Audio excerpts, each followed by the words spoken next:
Bom dia, pessoal. Professor Carlos aqui, e hoje a gente vai falar, né, sobre a substância pura e mistura. Então, eu já falei um pouquinho no vídeo anterior, mas agora aprofundar um pouquinho, né, focar nas misturas, as substâncias puras e misturas, e falar um pouquinho sobre o gráfico de ponto de fusão e de ebulição, que a gente tratou um pouquinho, né, em sala de aula, anteriormente, mas agora mostrar os gráficos, né, da variação da temperatura de ebulição e fusão, né, para substâncias puras e para misturas. Então esse é o foco mais desse vídeo, tá? Por isso que eu estou gravando outro. Bom, deixa eu fazer aqui. Sim. Então aqui moléculas, né, como a gente observou, né, isso aqui é os slides, né, para ensino médio, e às vezes para o ensino médio muda um pouquinho as concepções de uma química um pouco mais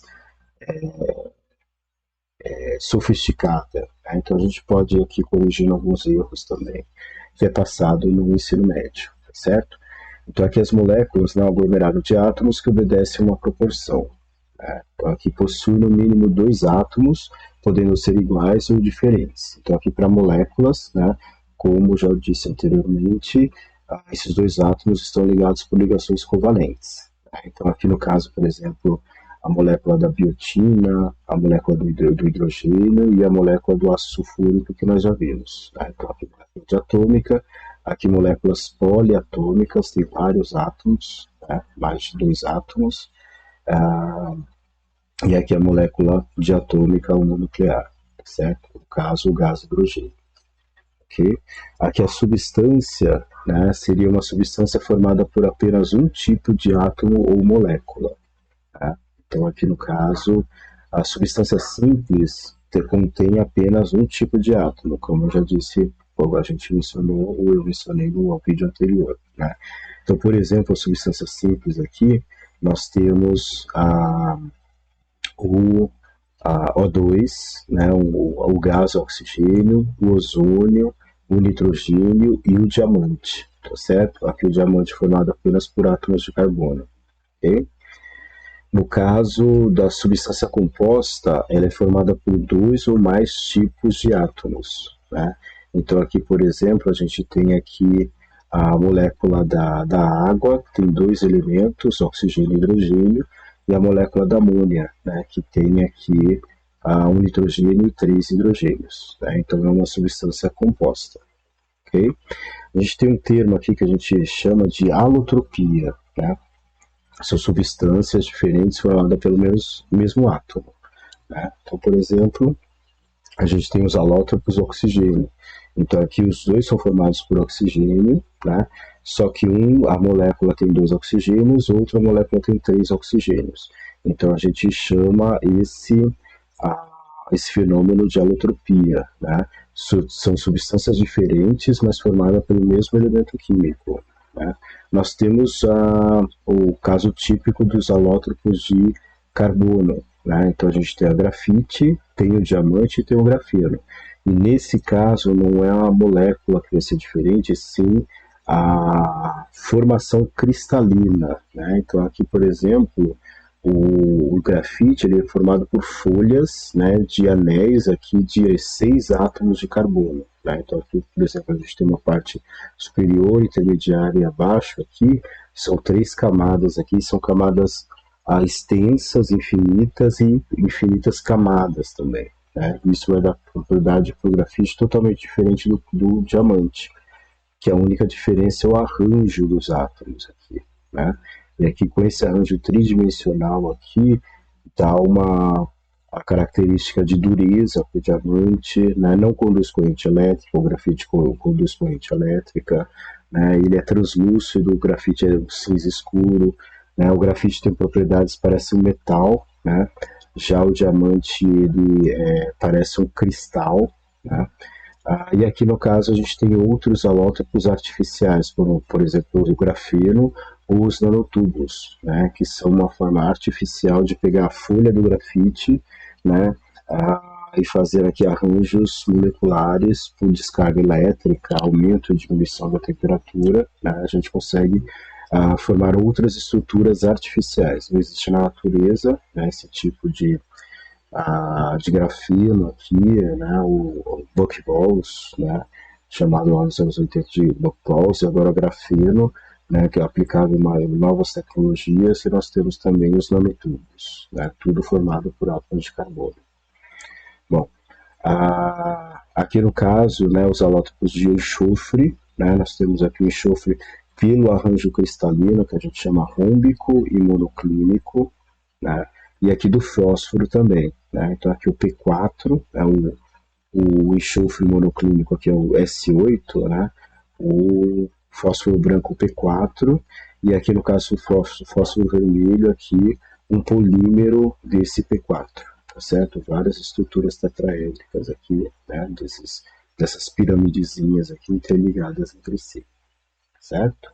Bom, os alótropos têm propriedades diferentes, então eles, como têm uma estrutura diferente, eles vão ter propriedades físicas, né, e às vezes até química também, totalmente diferente. Né? O fósforo branco ele é altamente inflamável, foi até usado na guerra, né, que eles jogam bombas de fósforo, elas vão se queimando pelo ar e quando ela cai em algum lugar,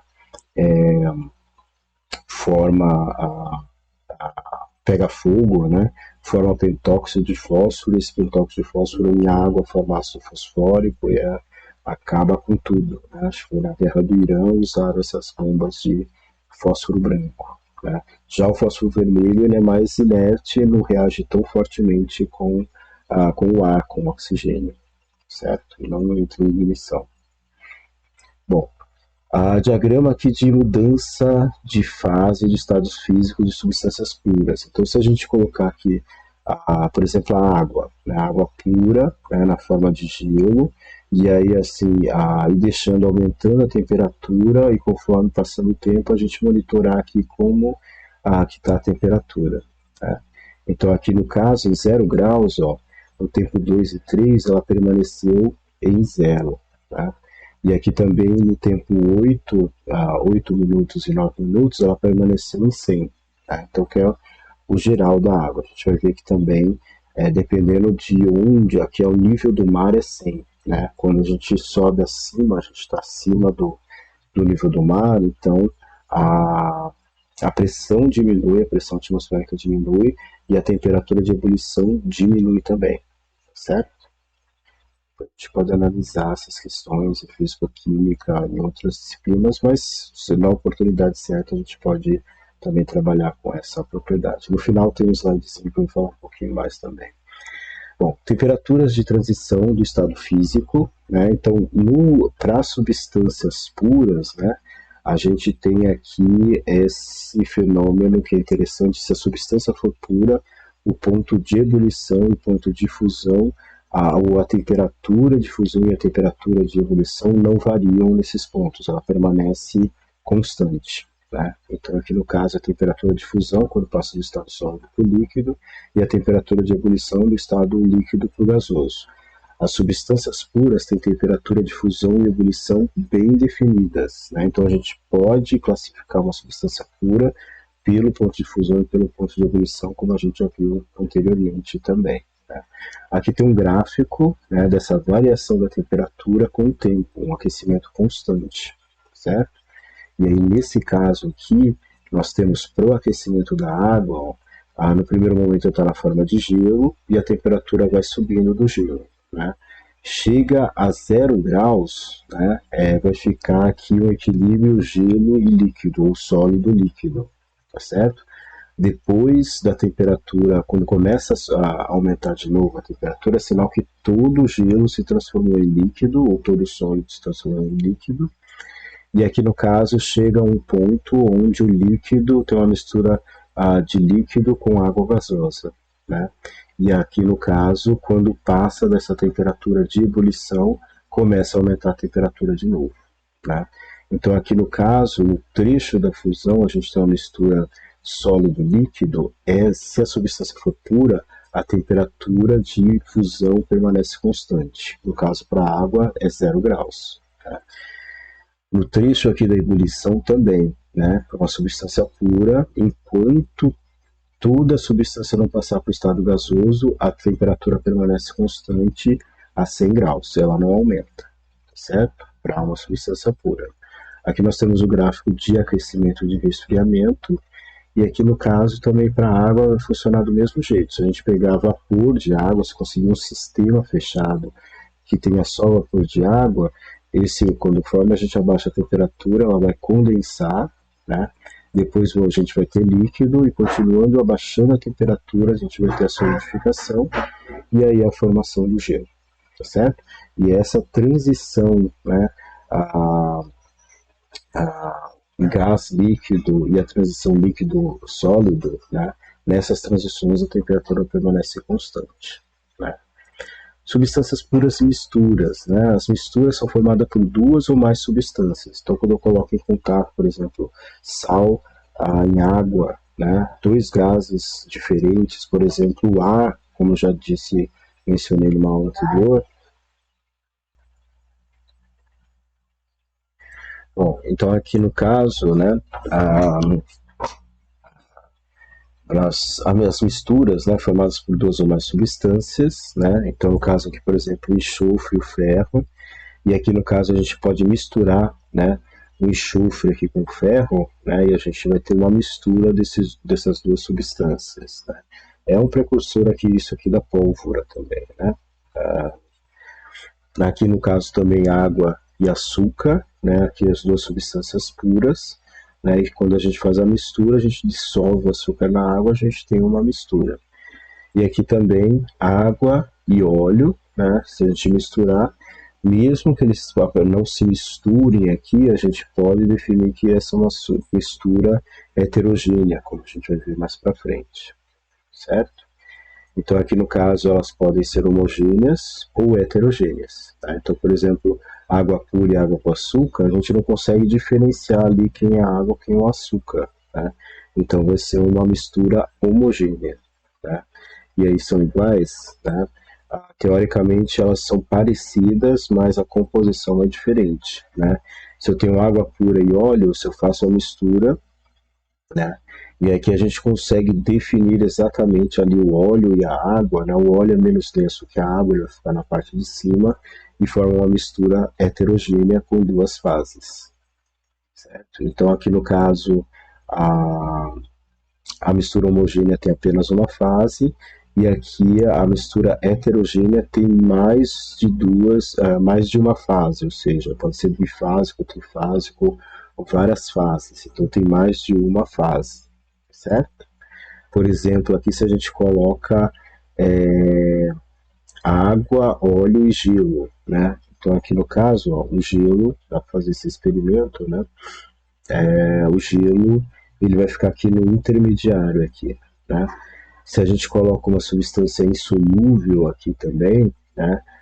A gente vai ter aqui três fases também, né? O gelo, a água e aqui esse sal aqui, né? Precipitado aqui na água. E aqui no caso, se a gente colocar sal, água e gelo, né? A gente tem quatro fases, né? Tem aqui a fase do óleo, a fase do gelo, a fase da água e o sal insolúvel aqui na água, certo? É importante frisar que, por exemplo, a água com gelo não é uma mistura, né? Se trata da mesma substância, certo? Então, aqui no caso, se a gente vê aqui algo com água e gelo, né? Teoricamente só água pura, então significa que a substância pura, não é uma mistura, mas com duas fases, certo? Bom, aqui no caso, no diagrama aqui da mudança de fase de uma substância pura. Então, o clássico é, a gente aumenta a temperatura, no ponto de fusão a temperatura estabiliza, depois que passa tudo para o estado líquido, começa a aumentar a temperatura, chega no ponto de fusão, ela permanece constante, e depois, quando toda a substância passa para o estado gasoso, a temperatura do gás começa a aumentar, certo? O sólido, uma mistura de sólido com líquido, o líquido gasoso e o gasoso, tá certo? Durante a transição dos estados físicos, a temperatura se mantém constante, né? a temperatura de mudança de estado depende da pressão. Então, se a pressão ambiente ela vai ter uma temperatura, se mudar a pressão, a temperatura de fusão e de ebulição pode mudar também. Né? Como eu disse, medir o ponto de ebulição da água ao nível do mar e, por exemplo, na cidade de São Paulo ou em Capivari, né? Ou em outra cidade que está um nível mais alto do que o mar. Okay? Então, se a gente fizer aqui um exercício simples, né, a temperatura de ebulição do isoctano, a pressão de uma atmosfera é de 99 graus Celsius. Então, temperatura de ebulição 99, temperatura de fusão é menos 107. A pressão, a mesma pressão, indique o estado de agregação do isoctano quando estiver na seguinte temperatura. Então, menos 125 graus. Tá? Não vou colocar aqui spoiler, né? Menos 120 graus está abaixo do ponto de fusão, está no estado sólido. A menos 25 graus, tá? Então aqui no caso, menos 25 graus está acima do ponto de fusão e abaixo do ponto de ebulição, então está no estado líquido. A mesma coisa para 125 graus Celsius, está acima do ponto de fusão e abaixo do ponto de ebulição, né? Então está no estado líquido. E no caso de 125 graus está acima do ponto de ebulição, então vai estar no estado gasoso.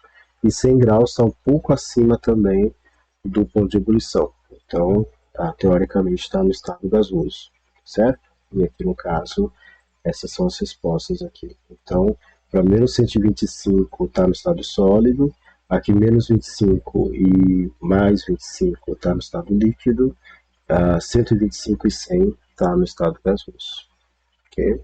Bom, agora para o diagrama aqui da mudança de estado de misturas. Então agora não é uma substância simples, é mistura. A gente pode perceber aqui que a mistura sólido e líquido, aqui diminui a inclinação, mas a gente percebe que ela sobe um pouquinho, né? Então há uma variação da temperatura do ponto de fusão, tá certo? Se a gente perceber aqui também no líquido e gasoso, também a temperatura não vai ser constante, e isso é característica de mistura. Então, se uma substância está impura e a gente vai medir o ponto de fusão, vai haver, se o equipamento for preciso, a gente vai conseguir observar exatamente que não há uma temperatura de fusão e ebulição constante. E a gente vai ter um intervalo de fusão e intervalo de ebulição. Certo? Então, a mudança de estado físico das misturas não ocorre a temperatura constante, exceto misturas eutéticas e misturas azeotrópicas. São misturas específicas em composições específicas que vai apresentar essa característica de eutéticas e azeotrópicas. Tá? Por exemplo, a mistura eutética, aqui a temperatura de fusão ela é constante. Né? Então, aqui no caso, a temperatura de fusão é constante e a temperatura de ebulição varia com qualquer mistura normal.